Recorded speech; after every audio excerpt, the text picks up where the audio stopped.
Following Premier Smith's explanation of the Disaster Management Act 2011, members of government and the opposition sounded alarm bells that the bill gives a lot of power to the governor during times of a disaster and excludes the involvement of legislators. Their concerns resulted in the bill being referred to a select committee for review. Members of the House expressed concerns that the bill excludes legislators from being able to play any meaningful role in addressing the plight of residents in time of a disaster. Madam Speaker, it does seem to me, I don't know who else have found the clause, but I have not found it in this draft bill where at any time there's any role for any elected official. I have a problem with it because this is a huge bill. It's a big bill. As a member for the 7th would say, it's weighty. And if you want to know how heavy it really is, it's weighty. But I think it's unfortunate that all of the elected officials don't have some level of involvement. Somewhere in this bill, when we perhaps go through the committee stages, we need to ensure that 13 elected officials, from Anigada to Jos van Dijk, have some level of involvement. Concerns also came from the leader of the opposition, Ralph O'Neill, who argued that the bill seems to give the governor a lot of power in times of disaster to act without any consultation with the cabinet.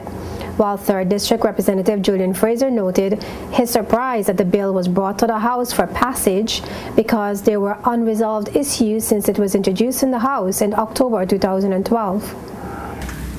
This bill, Madam Speaker, seems to give the governor a lot of power, plenty of power. But I got to see that the people are represented.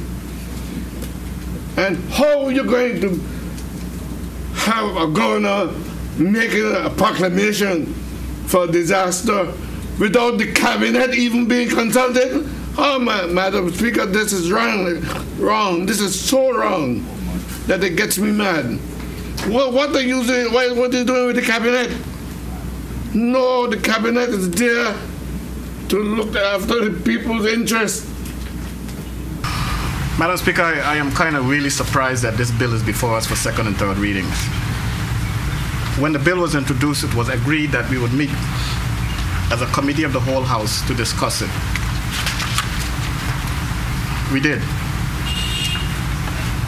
but was never concluded. In that session, Madam Speaker, I thought it was clear to the Premier that members were a bit beyond uncomfortable with the bill as it is. However, Premier Smith noted that the act is intended to improve the management of disasters in the Virgin Islands. He said, according to the Virgin Islands Constitution Order 2007, if the well-being or security of the Virgin Islands is being threatened, a period of public emergency may be declared by the governor. He told the members of the House that the governor is required to consult with the cabinet.